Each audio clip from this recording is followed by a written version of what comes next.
Assalamualaikum warahmatullahi wabarakatuh. Selamat pagi anak-anak saya kelas 3I. Baik, pada pertemuan kali ini kita akan membahas pada materi ataupun mata pelajaran pemrograman dasar. Nah, apa saja yang akan kita bahas? Ayo kita lihat sama-sama materi yang akan saya bagikan ke kalian.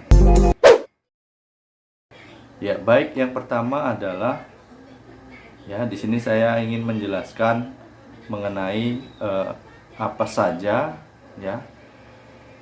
yang berkaitan dengan pemrograman dasar Pemrograman dasar SMK kelas 10, baik itu TKJ, RPL maupun multimedia yang berkaitan dengan keahlian lulusan. Nah, secara umum keahlian yang berhubungan dengan materi pemrograman adalah menjadi seorang programmer komputer. Jadi kemudian siswa TKJ, RPL, dan multimedia diharapkan dapat menempati posisi sebagai ahli media pemrograman komputer. Kita lanjut. Nah, kenapa harus belajar pemrograman komputer?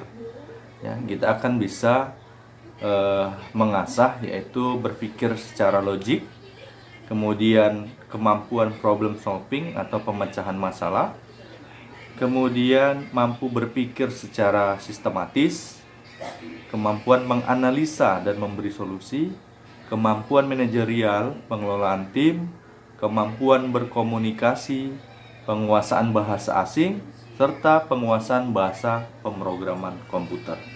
Jadi ini yang akan kita dapat. Kenapa harus belajar pemrograman komputer? Seperti itu.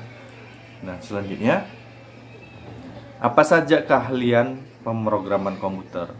Nah, seorang programmer dia akan mampu membuat sebuah program dengan bahasa pemrograman populer seperti PHP atau Python. Kemudian membuat sistem informasi menggunakan bahasa pemrograman.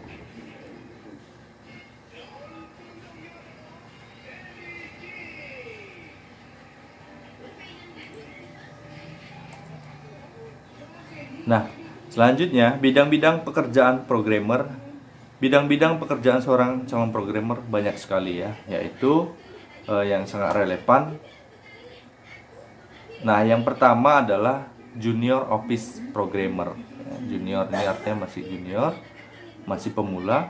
Kemudian help desk programmer, senior programmer, junior technical support system information, technical support programmer, tentunya masih banyak lagi sesuai perkembangan zaman. Oke, langsung saja kita ke materi inti. Tadi hanya sekilas mengenai kenapa kita harus belajar pemrograman komputer. Baik, kita lanjut. Nah, sebelum kita bahas ke materi utamanya, yaitu kita harus mengetahui kompetensi dasarnya, yaitu menerapkan alur logika pemrograman komputer. Kemudian KD 41-nya membuat alur logika pemrograman komputer. Nah, di sini ada 14 KD 14 KD yang akan kita pelajari dalam satu semester ini. Nah, materi kali ini saya akan bahas mengenai algoritma pemrograman. Algoritma dan pemrograman dasar. Nah, coba kalian lihat gambar di sebelah kiri pada layar presentasi. Beliau bernama Al-Khwarizmi, yaitu seorang pria yang nama lengkapnya adalah Muhammad bin Musa Al-Khwarizmi. Nah, bagi kalian yang berkecimpung dunia komputer, maka kalian harus mengetahui karena beliau adalah seorang ilmuwan baik itu dalam bidang matematika, seorang ilmuwan Islam yang karyanya dalam bidang matematika, astronomi, astrologi, dan geografi banyak menjadi dasar perkembangan ilmu modern. Nah, dari istilahnya maka dari Al-Khwarizmi kemudian menjadi algoritma dalam bahasa Inggris. Kemudian diterjemahkan ke dalam bahasa Indonesia, yaitu Itulah yang dinamakan algoritma. Jadi algoritma itu berasal dari nama Al-Khwarizmi. Ya, Al-Khwarizmi yaitu seorang ilmuwan Islam. Nah, masuk kita ke bagian definisi algoritma. Algoritma adalah urutan langkah, ya, urutan langkah-langkah logis penyelesaian masalah yang disusun secara sistematis.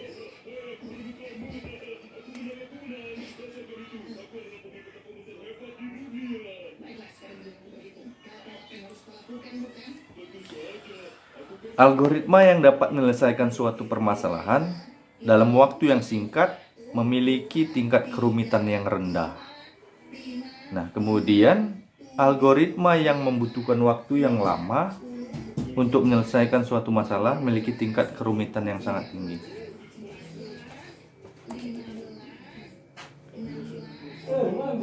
Baik, selanjutnya memahami konsep alur logika pemrograman komputer. Nah, apa saja konsep ataupun alur logikanya untuk pemrograman komputer? Pengertian logika pemrograman komputer. Ya, kita harus mengetahui dulu apa itu logika pemrograman. Logika pemrograman adalah cara berpikir yang sistematis, masuk di akal dalam menyelesaikan sebuah masalah. Jadi seorang programmer dituntut untuk dapat mampu menyelesaikan suatu masalah dengan urutan-urutan yang logis. Nah, kata logika berasal dari kata logic atau logis, berarti nilai kebenaran harus dapat ditentukan. Misal benar atau salah.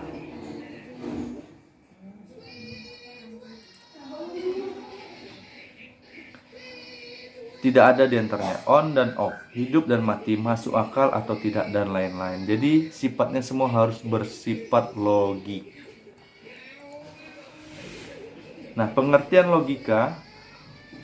Logika adalah istilah yang dibentuk dari kata logikos, yang berasal dari kata benda atau logos. Kata logos berarti sesuatu yang diutarakan, suatu pertimbangan akal, pikiran, kata, percakapan atau ungkapan lewat bahasa. Kata logikos berarti mengenal kata, mengenai percakapan atau yang berkenaan dengan ungkapan lewat bahasa. Kita lanjut. Nah, kita masuk di struktur penulisan algoritma. Nah, untuk menuliskan sebuah algoritma, ya, kita harus kita mengetahui ada 3, yaitu yang pertama adalah penulisannya menggunakan natural language, kemudian yang kedua adalah flowchart, dan yang ketiga ada pseudocode. Nah, kita bahas satu persatu. Struktur penulisan dengan natural language. Ya. Struktur penulisan dengan natural itu berarti asli, ya. Jadi, menuliskan sebuah algoritma dengan bahasa asli. Bahasa asli itu bahasa yang mudah dipahami oleh manusia. Seperti bahasa sehari-hari, ya. Tidak ada aturan baku, ya, untuk dalam penulisan ini. Kita lanjut. Nah, di sini ada keuntungan menggunakan natural language. Yang pertama adalah mudah dalam penulisan dan sederhana. Kedua, tidak sulit dalam mempelajarinya dikarenakan tidak memiliki aturan yang standar dalam penulisannya. Yang ketiga, tidak membutuhkan tool atau software khusus dalam perancangan. Jadi, dalam natural language, ya, tidak perlu menggunakan software, ya, kita hanya tulis tangan saja bisa. Tidak ada aturan baku atau tidak ada standar cara penulisannya. Itu dia. Itu merupakan keuntungan. Nah, di sini saya berikan contoh, ya, bahasa naturalnya. Jadi contoh menghitung luas segitiga. Yang pertama urutannya adalah mulai, yang kedua hitung alas segitiga, kemudian yang ketiga adalah hitung tinggi segitiganya, kemudian yang keempat periksa data alas dan tinggi. Jika nilai data alas dan tinggi lebih besar dari 0, maka lanjutkan ke 4. Jika tidak, maka berhenti. Yang kelima, luas adalah alas kaki, tinggi kali 0,5. Kemudian yang keenam adalah tampilkan luas. Yang terakhir adalah berhenti. Nah, kekurangan menggunakan natural language, ya. Yang pertama, gaya penulisan setiap orang berbeda-beda, menyebabkan pemahaman dalam pembacaan algoritma menjadi sulit. Ya, setiap orang cara penulisannya berbeda-beda. Kemudian yang kedua adalah jika permasalahan yang dibuat kompleks, maka algoritma menjadi sangat panjang dan kurang efisien. Kemudian selanjutnya adalah sulit untuk menerjemah ke dalam bentuk kode pemrograman. Jadi kalau kita menggunakan algoritma yang dituliskan dalam bahasa natural, ya, inilah dia kekurangannya. Yang pertama adalah gaya penulisannya itu berbeda-beda, jadi sulit untuk dipahami. Yang kedua, jika permasalahan kompleks, ya, kurang efisien karena terlalu panjang. Yang ketiga adalah sulit diterjemahkan ke dalam bahasa pemrograman. Baik, kita lanjut. Nah, selanjutnya adalah struktur penulisan dengan flowchart. Yang tadi sudah kita bahas tentang penulisan dengan natural, ya, metode natural. Yang tadi natural language. Ya, kemudian sekarang kita membahas struktur penulisan dengan flowchart. Nah, apa itu flowchart? Ya, flowchart adalah bagan alir. Ya, bagan alir merupakan bagan atau chart yang menunjukkan aliran atau runtutan data dan proses yang terjadi dalam program secara logika. Perancangan algoritma menggunakan flowchart lebih mudah dimengerti dikarenakan memiliki standar penggunaan yang sama. Nah, jadi di flowchart itu sendiri, ya, sudah ada bidang-bidang atau bentuk, ya, bentuk dari chartnya sendiri atau bagannya sendiri. Seperti di sebelah kanan sudah saya berikan contoh untuk diagram alir atau flowchartnya, ya. Yang pertama start, kemudian masukkan alas, masukkan tinggi, luas, ya, alas kali tinggi bagi 2, kemudian luas, finish. Nah, seperti inilah. Jadi simbol-simbol flowchart itu sudah distandarkan, ya, sudah ada aturan bakunya. Jadi nanti kita akan pelajari lebih dalam lagi mengenai flowchart untuk di pertemuan selanjutnya.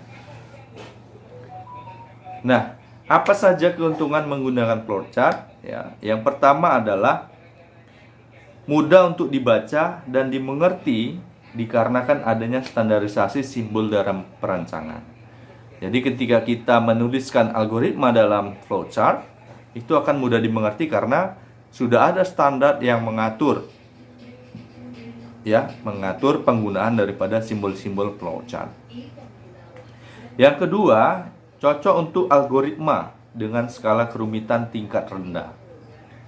Ya, cocok untuk algoritma dengan skala kerumitan tingkat rendah. Tapi dia berarti tidak cocok untuk algoritma tingkat tinggi dengan kerumitan yang lebih tinggi lagi.